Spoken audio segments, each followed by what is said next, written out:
Anacondas are quite funny looking snakes with a very odd head. One of the largest snakes that we've relocated here to the center is a 2 meter or 7 foot yellow anaconda. Now the problem with the anaconda is that they are semi-aquatic, and we put it in this lovely wooden box, but very quickly the box started to get covered in mold and rot. So today I have to spend my day trying to waterproof this box over here to make it anaconda proof. Before I clean this enclosure, you can see this white substance over here. This white substance is not snake feces from the anaconda. This is actually the anaconda's pee. Snakes and birds, unlike people, don't produce a substance called urea. They produce uric acid instead, which is a white sort of pasty substance, until it dries and it forms a hard crystal. So this sort of crunchy substance in my fingers here, it's actually the snake's pee.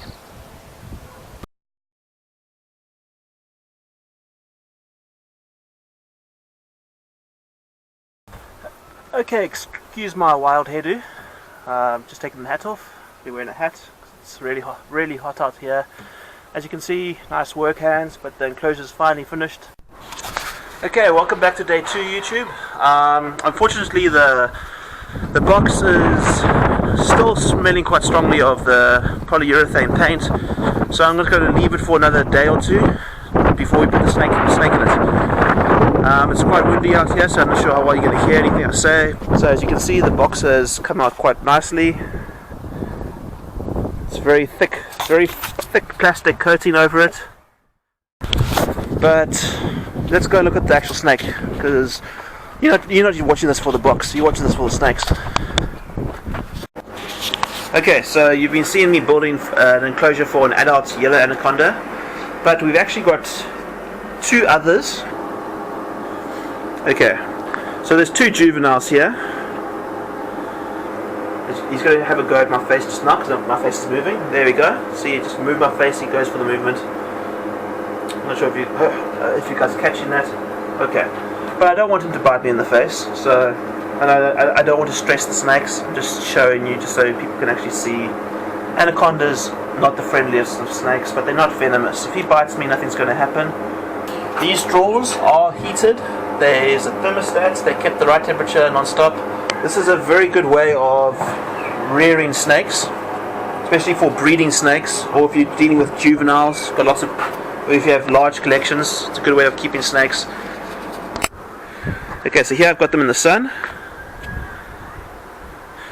Anacondas are quite funny looking snakes with a very odd head, very odd bulgy sort of eyes. Hello. Now this is an adult male. I'm just keeping an eye on him because, as you saw with the juveniles, they do bite, they do suddenly strike out, and I don't really want to be grabbed in the face by an anaconda. He is a beautiful animal, despite his temperament. He is very nippy. Most anacondas don't like people. Most of them just want to be left alone. And since that's what they want, then that's what I give him. I just let him stay in his enclosure, do his own thing, feed him, keep him happy.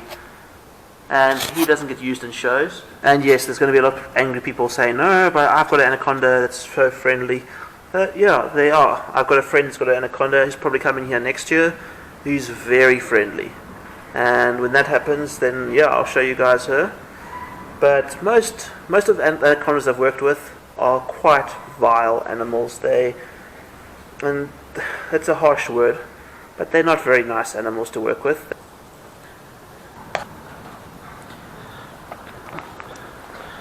Okay, let's get you. And you're gonna try and bite now. Okay, let's get you up and into your box.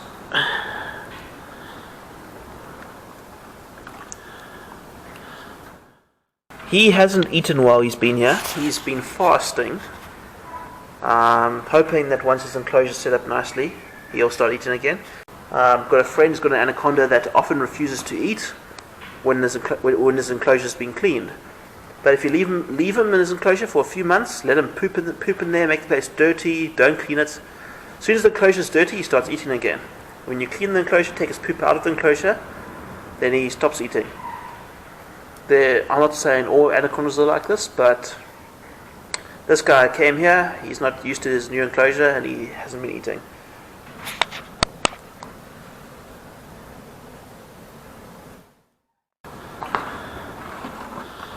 And that's my yellow anaconda. Well, my adult yellow anaconda. Hey everyone, I hope you enjoyed the video. I'm going to put a link down below in the description, just see right below, of someone who has a channel on anacondas.